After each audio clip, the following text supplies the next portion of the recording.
Head south toward Kentucky 32 East. Oh, we got the whole GPS talking. I don't know if you can hear it. My truck seems to be overheating, and we got to move a bunch of this equipment. My brother's hay operation, he and his partner run twin of this. You've got the Norden accumulator, the 18 bell, Massey1840, and his little John Deere 6120M. In 600 feet, I'll call you if I get lost. 32 West. Huh?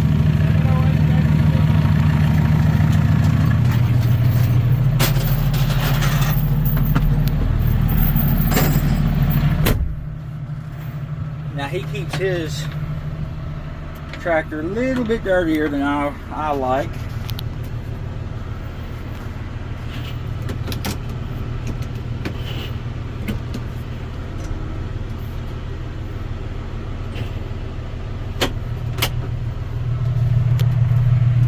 And you've got his partner up there in the Ram loading up Bobcat. Like I say, I don't know what that equipment weighs. Shoots probably 6,000 pounds on the accumulator. Probably another 6,000 or 8,000 pounds on the baler. Plus there's 10 bells on there. And like I say, I'm having some overheating problems with the tractor, with my truck.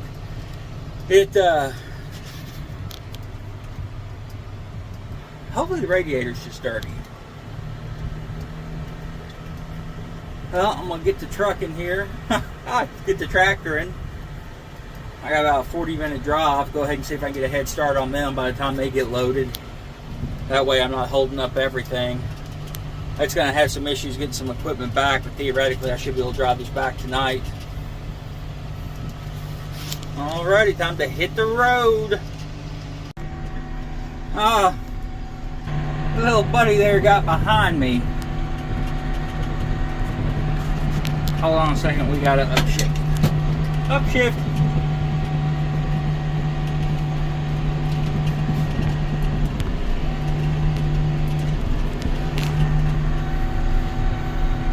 Man, that was, what time is it now? That was like an hour and a half drive, and for some reason this tractor is very, very shaky in the back. Very annoying.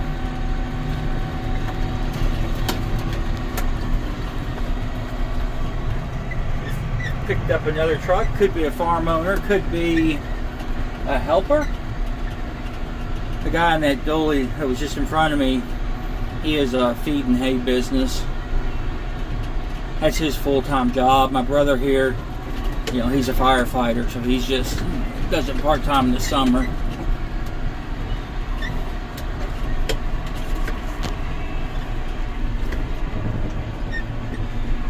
I'm pretty sure I did some TikTok videos on this farm last year. Almost positive, actually. Really hard to keep track.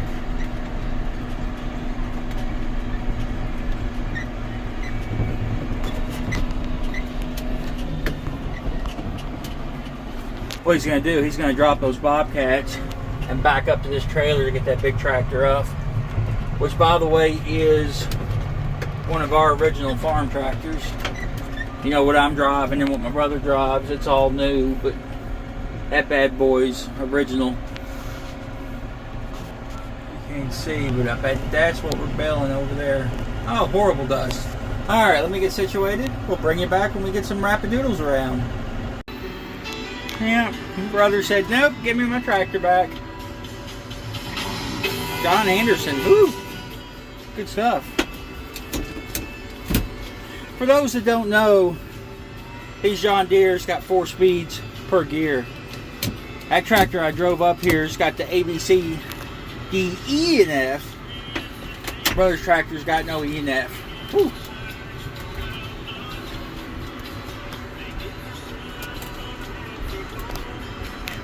Oh, I better turn that off. They're going to nail me for copyright infringement. Had a lot of problem with that back in the days of the bus. What is going on? What is tanking here? Feels like the cab's about to fall off. Or? No?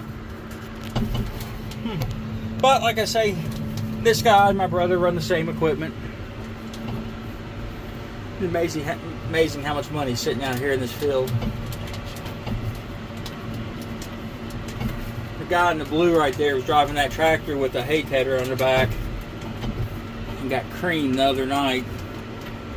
Guy drove off. I helped it go viral for my brother. The guy contacted him. They upgraded to these 18 bell accumulators this year, or maybe last year, but all the grapples on the Bobcats, they all had to be they're upgraded. You know,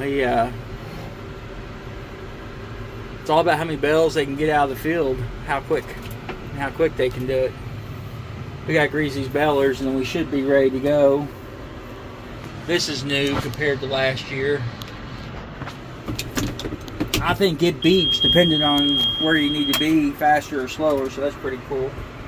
I'll tell you the one thing about John, man, he keeps his tractor clean. Way cleaner than my brother keeps his. Well, we'll leave this. Downfall of this tractor, no window tint, but the AC's better, so it equals out. Alrighty, let's go get this hay baler greased. This is what sucks right there. Busted bell. Doesn't happen often. And it sucks for me. I'm not able to get up there anymore and really take care of it. So I have to call one of them.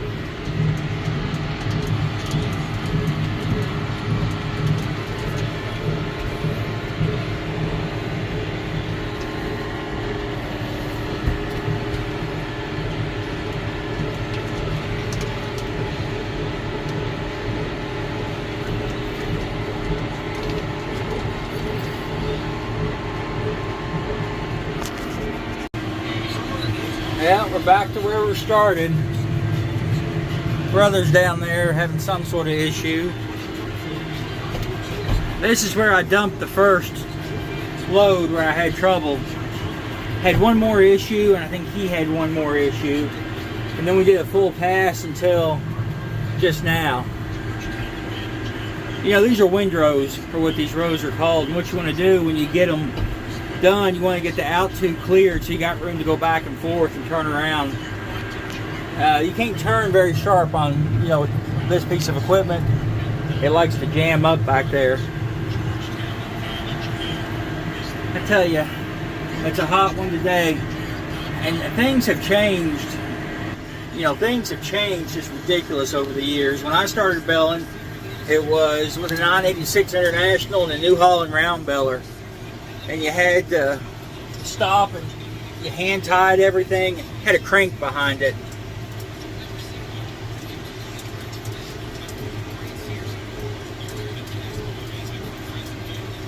And that, you know, big difference between now and then. Now we're in an air-conditioned cab, radio, everything ties itself. Got things counting knots. It's just crazy how far it's come. Back to it. We probably got hours left today.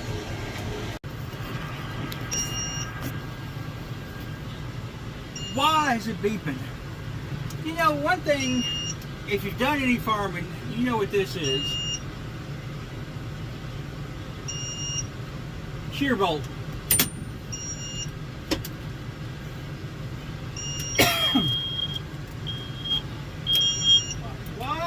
Why is everything beeping?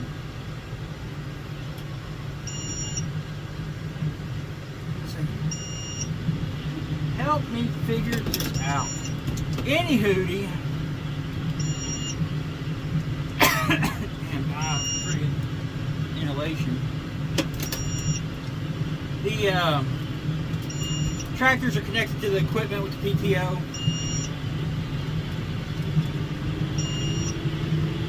And that bolt's made to break so nothing else does.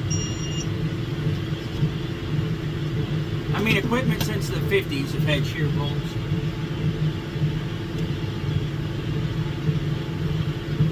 And I know it. Damn, I'm allergic to friggin' hay. But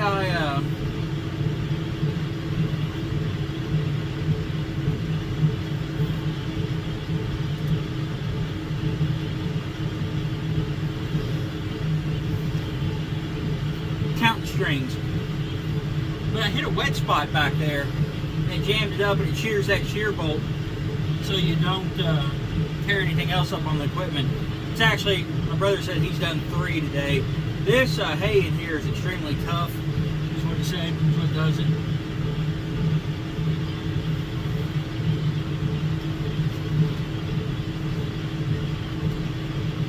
But normally, they get jammed up in there in the pickup, and you gotta dig it out. And I've seen videos like that on TikTok, people doing that. Usually it's some chick, you know, in overly revealing clothes, bent over. I don't think you want to see me bent over digging out a hay chute.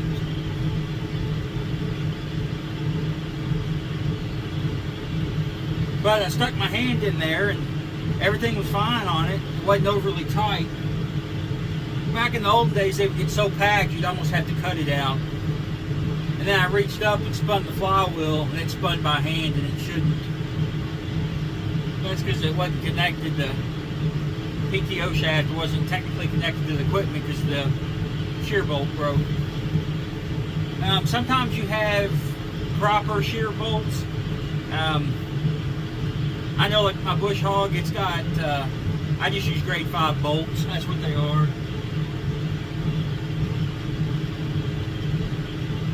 And that's only because nobody locally had shear bolts. I guess the last time that Dad needed them. I mean, you keep packs of them handy, you know.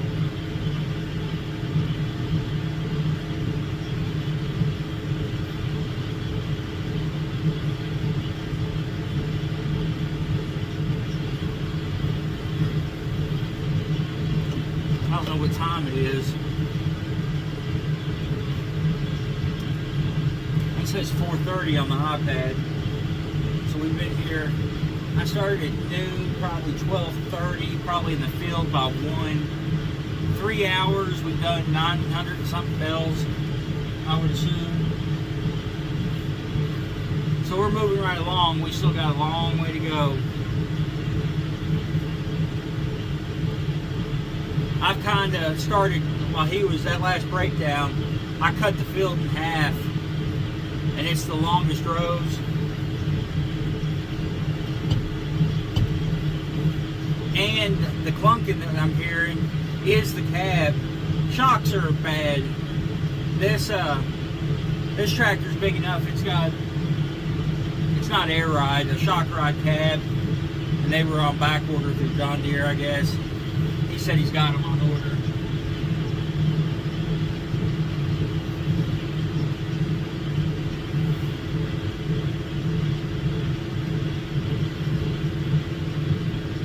Alrighty.